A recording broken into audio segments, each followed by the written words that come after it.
Good evening, everybody, and welcome back to Lawyers Happy Hour. So this is our May 2024 edition, and just glad to be here and supporting our lawyers. And we have tonight several providers of technology and nurse consulting. And then, of course, we have our highlight speaker who's going to tell us more about mastering law firm growth and outsourcing. Very excited to have Julia Taylor here with us tonight.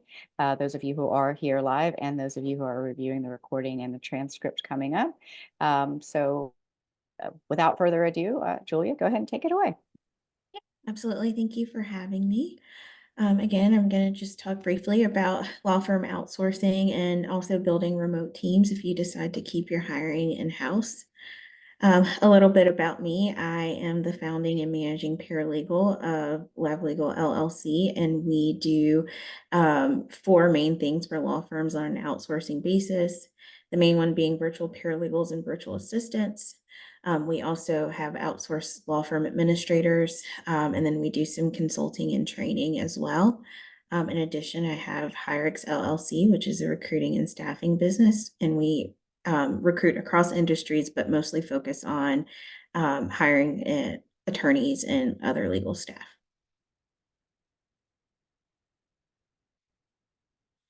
So to start, just kind of understanding what outsourcing looks like and why firms should look into it. The main thing here is that it reduces your overhead while giving you immediate help. When you think about the costs that go into hiring an employee, and we'll get into that a little bit later, and the time that it takes sometimes to find good talent, especially these days, outsourcing is an immediate fix to law firm needs. In addition, you can make a significant profit from billable client work. Usually you're paying your contractor one rate, but market rate for billable work, whether it's paralegal or attorney related, is usually a 50%, if not, 150% return on your investment. And then you can also access specialized skills without having to hire, train, and onboard. So a lot of times we get, firms who want to take on a new practice area and don't necessarily have that experience themselves. Through outsourcing, they can immediately build a team that can help service that practice area. So here's some more ideas of things that you can outsource. A really popular one, and one of the things that I hear all the time that firms hate doing is answering the phones. And there are several, if not dozens, of virtual reception companies out there that will not only answer the phones, but input leads into your case management system, do lead qualification and intake, those sorts of things. And a lot of them now integrate with your case management system. So if you're using something like Clio, MyCase, and so on, there are phone answering companies out there that will integrate directly into the software that you're using. Of course, again, virtual paralegals, virtual assistants, virtual attorneys. There are some great services out there that can find a outsourced attorney for you on a subscription basis or an hourly basis. Same thing with virtual assistants and paralegals. I have a resource put together some of these providers, and happy to email it to anyone that is looking for direction with any of these things. Medical records retrieval is another big one and a huge pain point for firms who do that. So you can outsource that instead of hiring someone whose job is just to request and follow up on medical records, subrogations and lien reductions, marketing and social media, your back office operations, transcriptions, translations. Even there are even services that will stuff envelopes for you and send out your mail. You can outsource your case management or client relationship management software being built out and customized to your firm. Human resources, staff training, the list is endless, but these are some of the things that we see that are outsourced most frequently. Again, why would you outsource? Am I still on? Sorry, I saw Dia disappear. Can you guys still hear me? Okay, perfect. Sorry. So salaries are increasing exponentially, and that's across the board, whether it's a basic, administrative position and even attorney and partner salaries, they're all going through the roof. In addition to that, when you take in account taxes, benefits, and office expenses, it is a huge expense that you have to add on top of that base salary. And so outsourcing eliminates all those extra expenses. When you have a full-time employee, you have to pay that employee their full salary, regardless of how many hours they bill or how profitable they are for your firm. However, when you outsource, you only pay for the time spent on billable and or revenue generating tasks. So moving into um, building a remote team, not everyone wants to deal with contractors. There are several states where contractors just aren't feasible in the legal profession anymore, and you have to look into hiring your own employee. But you can still do that remotely, and that still decreases your overhead significantly, not having to house a full-time employee in an office. So I'd just like to talk a little bit about how you find and retain remote talent, and some of the tips and tricks that I have there. Just remember to be clear and honest in your job descriptions. And if you are unsure, get help from colleagues or recruiters, or, there are many job descriptions available online for free that you can tailor to the job that you're looking to fill. Reaching out to local bar associations, paralegal associations, and things like that. Those are always great resources for finding good talent. Reaching out to local paralegal programs and law schools and getting talent fresh out of school is always great. My favorite thing to do is to utilize technology to automate and streamline your recruiting process. And down here in the bottom, I have a few of my favorite tech tools that I use when it comes to hiring. For example, Wise Hire is a really cool interview and resume applicant tracking system. A little bit of a twist on something like ZipRecruiter or Indeed. We love My Interview. It's a virtual interview screening process where you can load questions and videos into a platform and get candidates to answer those questions before you do a live interview. Test Gorilla has some really cool assessments and things that you can use to screen potential candidates. And then I love social media. There are hundreds and thousands of Facebook groups, and there is top talent in those Facebook groups daily. Hey, I've got 20 years of experience in this. Who's hiring? And a lot of times, with AI and things taking over, people are going to the more human approach, such as Facebook groups, because a lot of times, resumes and applications are being automatically declined through AI software. So getting into social media groups, Facebook and LinkedIn are great tools for finding good talent. In addition, just getting to know your team and demonstrating an interest in their goals, hobbies, passions, both inside and outside of the firm. Sometimes we talk about how hard it is to build a team remotely, and we'll talk about this a little bit more, but there are things that you can do to create a culture, even when sometimes you might not ever meet that person in person. So here, I love this graphic and I use it a lot. It talks about the dimensions of wellness. And I feel like employers and leaders should look at this frequently, because it's not just about checking off boxes as far as skill set and experience goes, but it's about building a team where you think about your employees' emotional well-being and intellectual well-being, and so on. And so just always remembering that there are all these dimensions to wellness. It's not just like, oh, well, we have unlimited PTO, that's great, but that doesn't work for everyone. So some other things that you can do to build a remote culture, having an open door policy, getting to know your team again. And just a good example of this is I know firms that they sit down and they have questionnaires that they ask their employees. And I remember one employee said, I really like to do half marathons. And so the firm sponsored one, and they got branded materials, and the whole firm met and did a half marathon with the employee, and it was super awesome. So there are things like that that you can do to make your employees feel like you care about them, even again when you're not meeting face to face every day. Showing appreciation.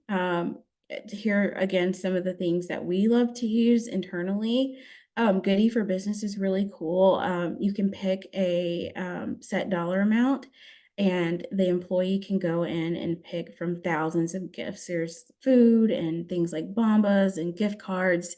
So it's really cool. I made the mistake one time of just sending everyone Starbucks gift cards, thinking that everyone likes coffee. And someone reached out to me and they're like, "Hey, this is great. It's really thoughtful, but I don't drink coffee. I hate Starbucks." So I started looking for other things that we could use to show appreciation and give out gifts.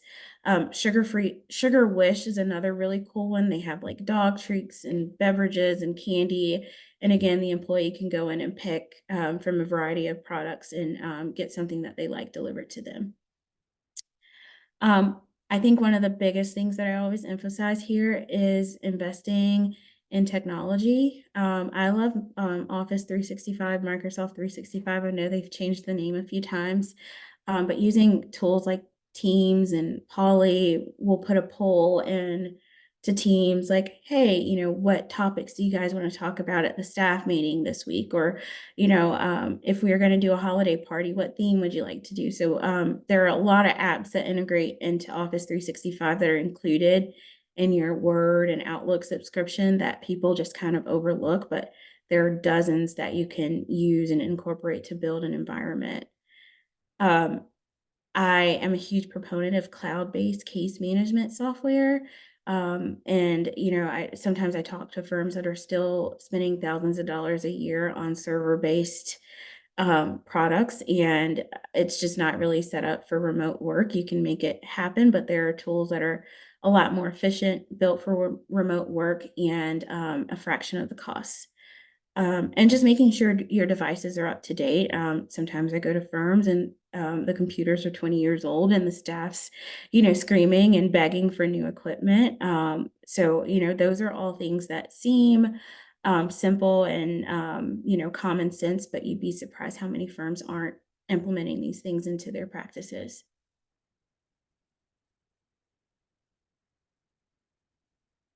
So again, just establishing clear communication channels and expectations, providing ongoing training and support for your work remote team members.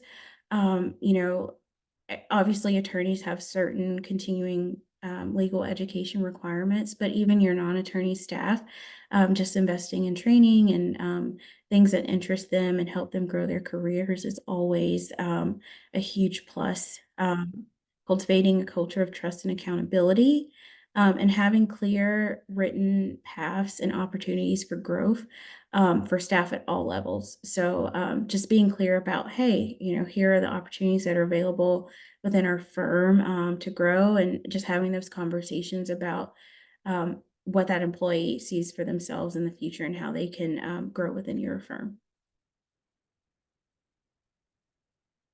And just a reminder that, when you're looking for staff, whether it's outsourced staff or in-house staff, and going back to looking at law schools and paralegal programs and things like that, sometimes just on the job experience in a positive working environment is 10 times better than, getting someone with 20 years of experience that doesn't necessarily fit your firm culture or is adaptable to change, those sorts of things. So I think those are all things that money can't buy, and just being willing to take a chance sometimes on someone entry level and giving them the tools to succeed is just as good. And just remembering that you are your firm's best matchmaker. It starts with you and the environment that you choose to create.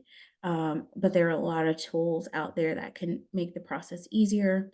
There are a lot of professionals who can come in and provide immediate relief to your firm and help you generate revenue so that you can look at growing your team, taking time off, or whatever your goals are.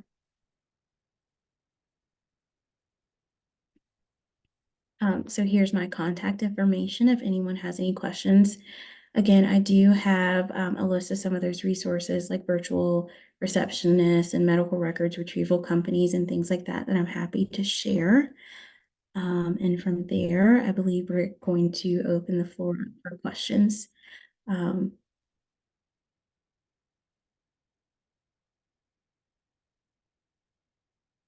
We lost Daya again, but Jennifer, I heard you talk about outsourcing um, nurse consulting, and that wasn't on my list, but that's a huge request that we get from firms, on the defense and plaintiff side. So I'd love to hear more about, what your thoughts are on outsourcing.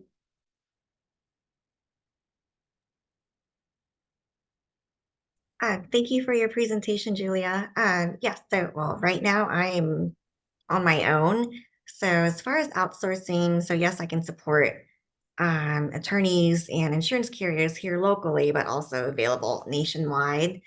And as a legal nurse consultant, I would do medical records review and analysis, um, and also care coordination for clients that need appointments, especially if they have catastrophic or work injuries. But as far as outsourcing, I guess me personally, just doing everything on my own, it can be a lot as far as juggling, social media, marketing, and all the bookkeeping. So it is a lot on my plate, but I try to juggle it all, and I hope to get to a point where I can outsource my own, possibly subcontract nurses, or have someone help me with some of the things that I had mentioned that do take up some time as well. Awesome. And even Ivan, what you do, just outsourcing the IT operations, is a huge pain point that I hear from firms almost daily. Hmm? And I have a question for you. So when you're talking with law offices about outsourcing, so what are the main concerns they usually have before entering into outsourcing? Yeah, usually there's two ends of the spectrum here. You have a solo or attorney or small firm who just doesn't necessarily have the budget right away to hire full-time staff, and so they are looking for alternative ways to grow their practice without taking on that burden of payroll, taxes, and benefits, and even just the headache of managing people. So you have those smaller firms, but then you also have bigger firms who are trying to hire, but in the midst of hiring, their internal teams are overwhelmed and overworked, or certain departments aren't set up for certain tasks. And so they look for outsourcing to provide relief to their internal staff.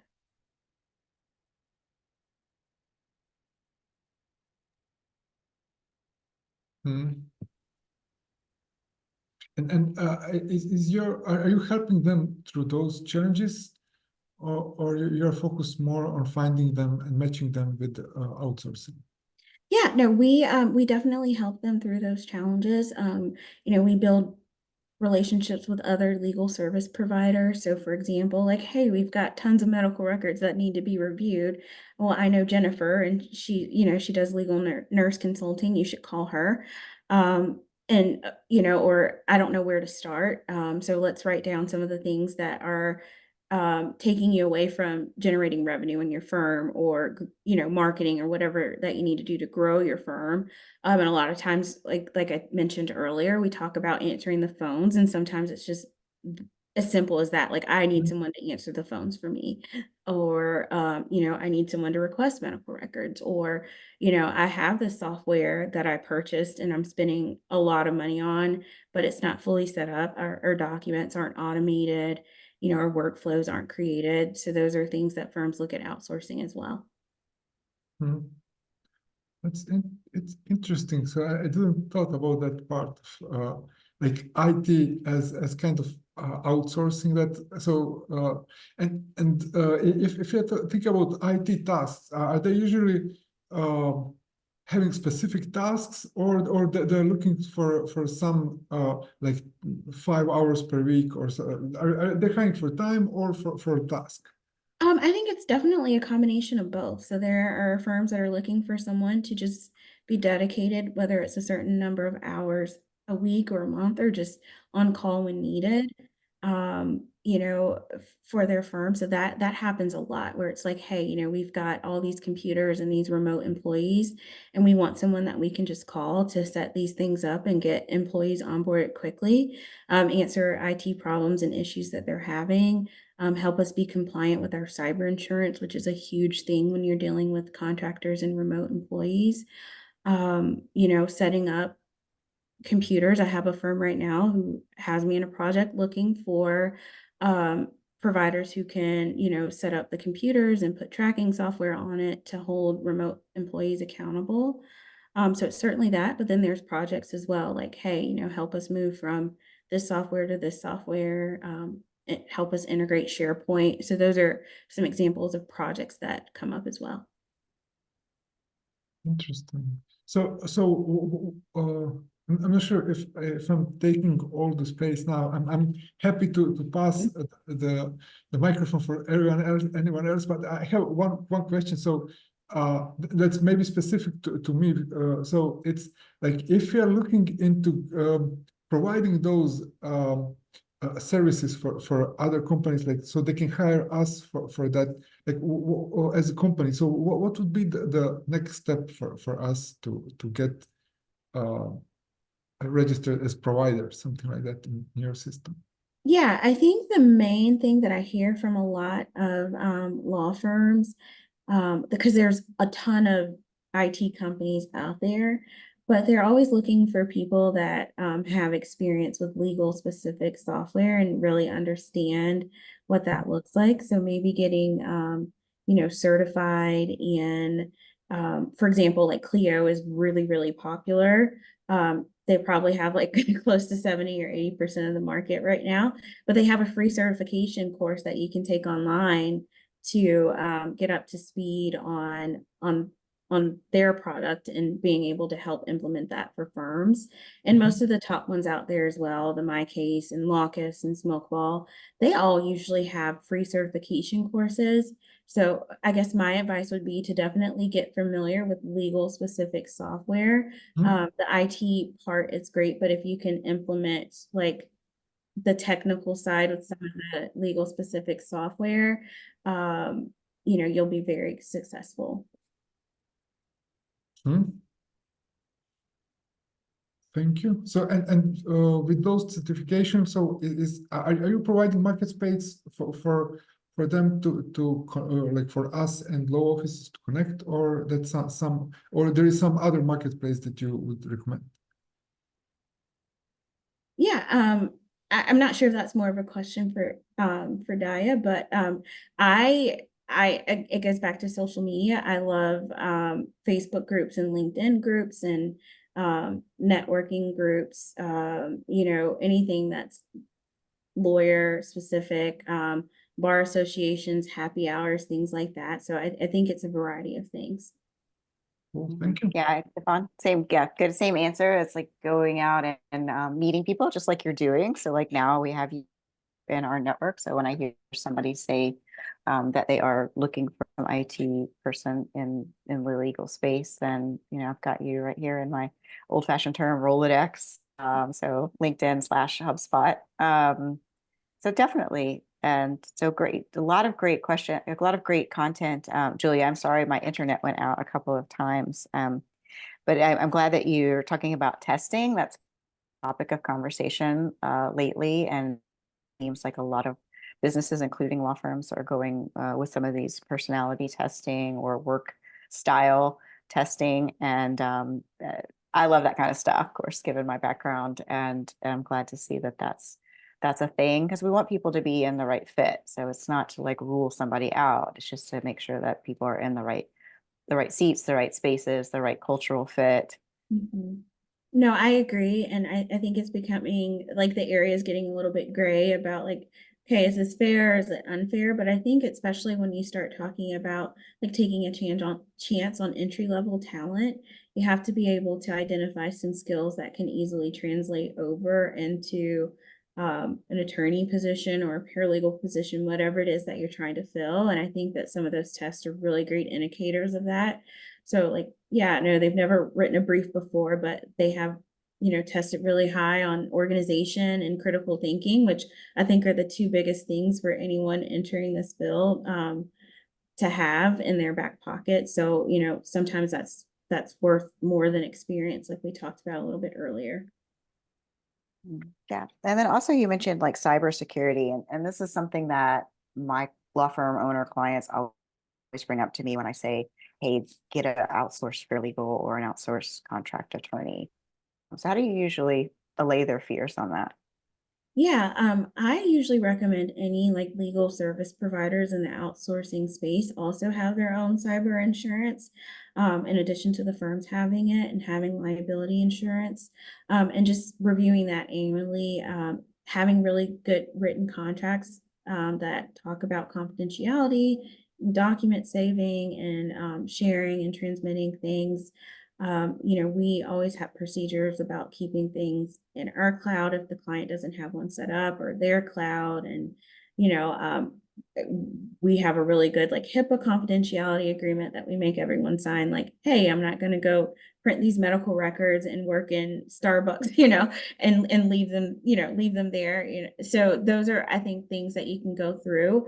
I've done a lot of those cybersecurity audits, and the providers are very helpful in providing testing and tools that you can use to train not just like internal staff, but outsourced staff as well, and how to properly do those things and best practices. So I think it's just a combination of like reviewing your contracts and talking to your provider, talking to your IT provider, and having protocols in place that everyone follows. Yeah, wonderful. And then you also mentioned a poly. Is that that's like a polls type? Yeah, so Teams recently rolled out their own version as well, but we still love Poly. So it's and I believe it will integrate in things like Slack as well. So it's really just a cool little tool that pops up and everyone gets notified like, hey, we have, we're doing a holiday party and here are 3 themes that they gave us. Which ones are you guys interested in? It also allows for like anonymous feedback. So every month I post vent below with some fingers, and I'm like, you can vent anonymously and get some feedback amongst the team. So that's been really popular as well. So I love tools like that. And again, they're all included in Office 365. They're not like a separate fee or anything like that. Yeah. All right. I'm a Mac user, but that's okay. I love learning. Most law firms, I think probably 90% are Microsoft product Yes. users, and most of the legal software integrates with Microsoft. I'm just an oddball. No, I switch between both, so I certainly understand. Oh, trying to think again about some questions that I might have. What got you into doing this? Yeah, I was living in Atlanta at the time and working for a really big firm there, and I felt like a really small fish in a really big pond. And my commute sometimes could be 3 or 4 hours a day because Atlanta traffic is crazy. And I was like, okay, well, what can I do with these skills? And as a non-attorney in a AM law firm, I had so many resources available to me.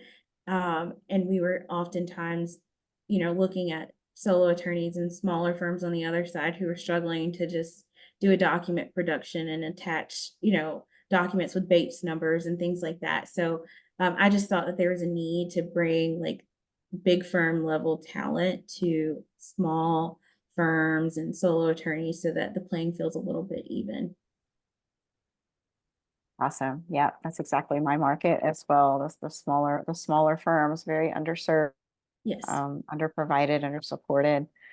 So that's kind of what we're all about. And Jennifer, I know we lost you for a second as well. I'm sorry again, internet. I don't know if it's me or you guys, but did you have any additional questions? I was wondering, Judah, do you do any direct work for the attorneys, or do you find I guess what they need? Yeah, good question. So we have an in-house team right now of about 30 and growing. And so we've covered every practice area and region and things like that. So we cover all their taxes and benefits and scheduling and things like that. And so the law firms can use us as much or as little as they need to. So we're more of a long-term provider than like a matchmaker, because most of our firms do come to us because they don't want to manage that person, deal with the payroll and all those things. So they just come to us, um, can reach into our directory of paralegals and we assign one based on their needs and practice areas, that sort of thing.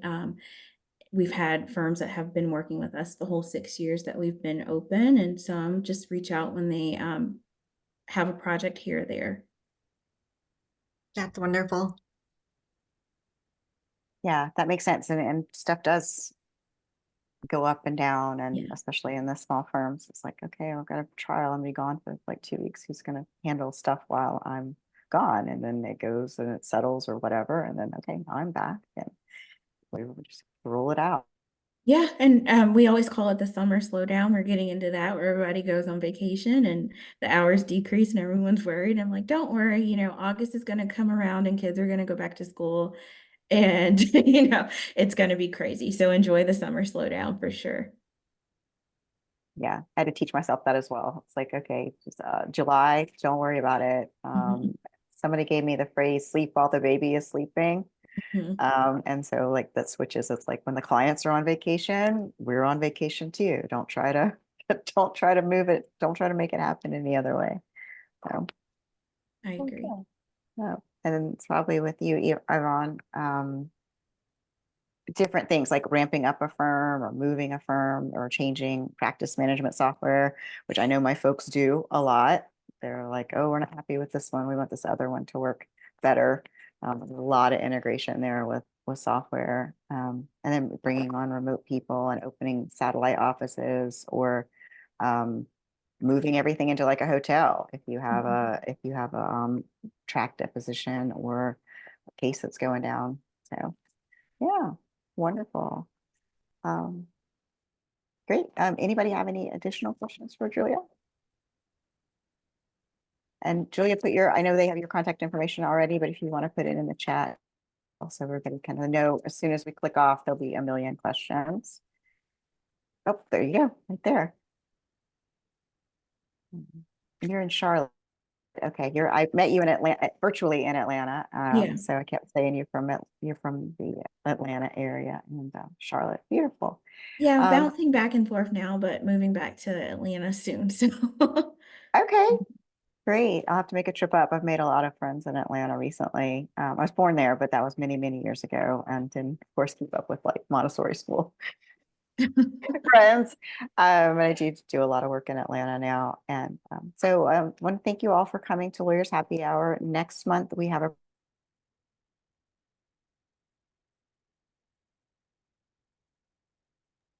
Internet problems again. yeah.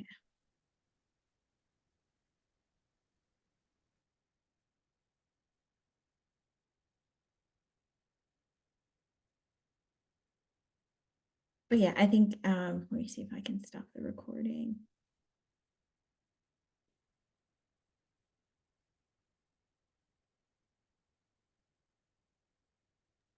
And Julia, you said that you